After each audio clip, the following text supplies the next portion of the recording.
Hello, my cozy chip friends. Linnea here with Linnea's Cozy Crafts. Oh gosh, I forgot to brush my hair and do it up. Oh well, it's fine. Y'all know me. I'm very informal. Welcome to my channel. How's it going? Happy Friday! I love Fridays. So, it is Flosstube Friday, and I have news for you too. I'm actually really enjoying my counter cross stitch and thread stuff, and as a result it has become my new passion. Now I still love my yarny stuff. I am just really focused on stitching, and so stitching as in counter cross stitch and embroidery. So as a result, my channel is going to be changing. I'm going to be focusing and making floss tubes with just a little bit of yarny stuff. So instead of the way it's been, which is mostly yarny, it's going, my channel is evolving to thread work. Let's call it that. So happy Flosstube. And this is the progress that I made on the Black Cat Moon. I did get all of the right side white and black back stitching completed. I did fudge some, and I will explain and tell you why. The reason is because that chart, and it's beautiful, don't get me wrong, there's nothing wrong with the chart. It's extremely challenging to follow, and because they're meandering and just going all over the place like limbs and branches do, right? So I did fudge a bit, and I still love it. I could show you where I fudged, but I'm not going to because maybe I don't want you to know. Just joking. Just joking. So anyway, there it is, and I got the fence up here all done, and I got part of the kitty on this with the white, and then I'm starting the kitty over here with the white over there, as you can see. So once, and then I've got the black to do, the black outline on the kitty, and then I've got some dark gray on the fence, and I've got all the white French knots, which I love making French knots. They are so much fun. They actually have you on the directions making French knots with one strand, which it's 2-wrap French knots. I'm actually going to make 2-strand colonial knots, actually, which are a little different than French knots. French knots, see if I can show you with this. French knots, you come up through your fabric, you hold your thread, and you wind it twice, at least twice, around your needle. I don't know if you can see that, like that. And then you stick it down real close to where you came up, but not exactly, and then pull it through to the other side. Colonial knots, I wish I could switch this camera around. It would be so nice. Colonial knots, let me see if I can get this in here. You put your needle in like this under your thread, so under, right?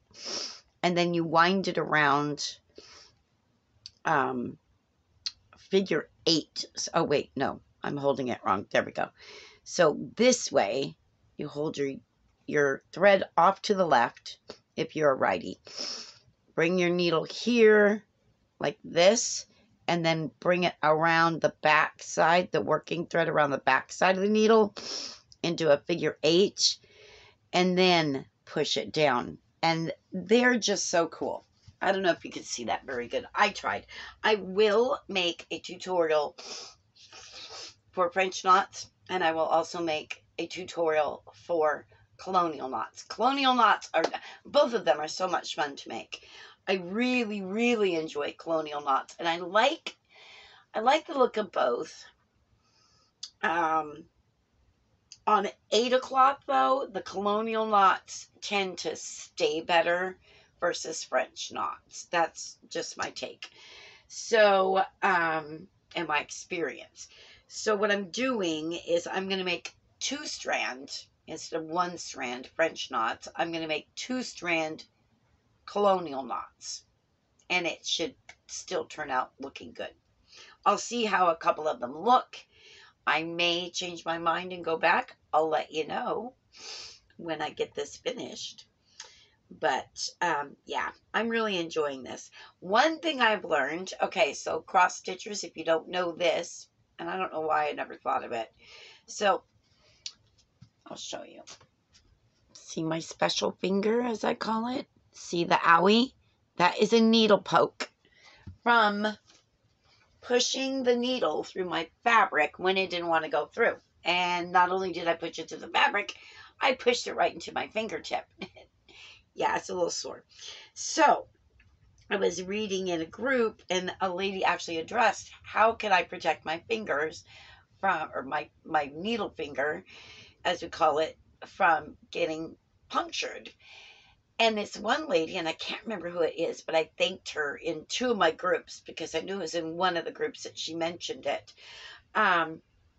If you're having trouble getting your fabric back through your cloth, go down a needle size, or, you know, decrease your needle size. So if you're using a 24 size needle, you need to go up to a 26, maybe even a 28.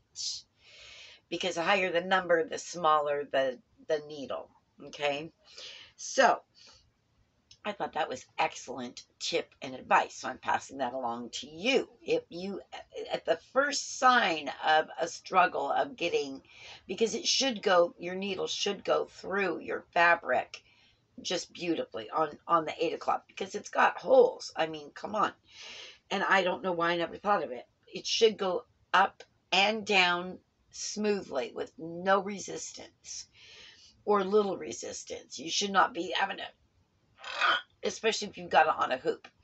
So go up, or anyway, decrease your needle size. So you want to go to a smaller needle. I don't mean smaller in length, I mean smaller in size. Like I said earlier, if you're using a 26, you need to go up to a 28.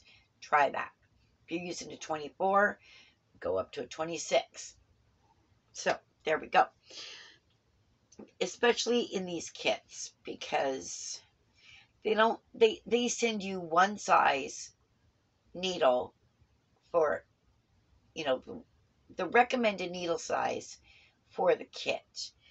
But once you get going, especially on a full coverage like this, your holes are taken up by the floss.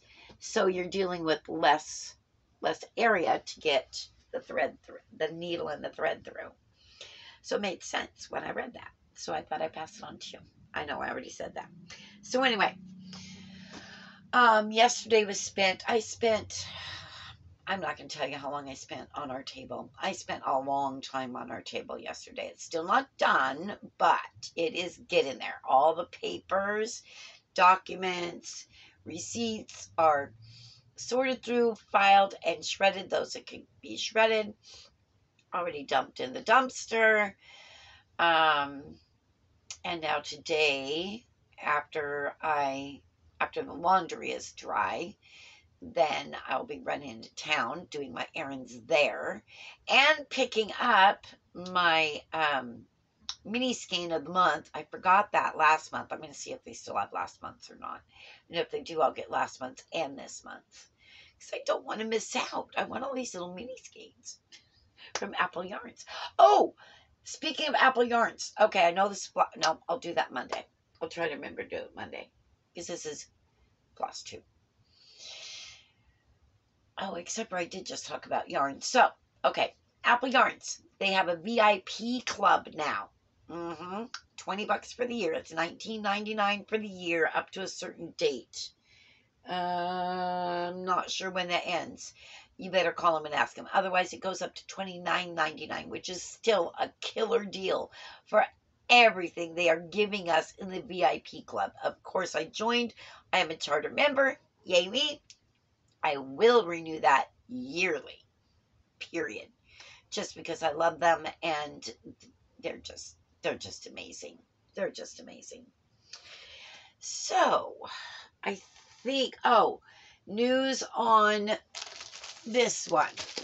One of the, Judy of Patchwork Times got back to me on my question in the group and told me how she's doing it. Well, that didn't really answer my question as to how we are doing it as a group in the SAL. So once I get Black Cat Moon done, I'm just going to start on that project, and I'm going to just do it the way I normally stitch. So there we go. I don't know what's happened. A little disappointed, but it is what it is, and I'm going to love working it. So it's not a deal breaker. I will participate in another stitch along again when we have one with that group. But anyway, that's the case on that. So once Black Cat Moon is done, I will grab that one. And then I've got my other one. This one actually started yesterday, but I was very good. I worked on the table all day, and then I picked up Black Cat Moon last night. But I've got this one that I'm going to be starting also. So I think I might actually even get them both started, and then I'll just kind of work on all three. Oh, I could rotate. Yeah, there we go. All right. I love you all. I hope you have a great weekend.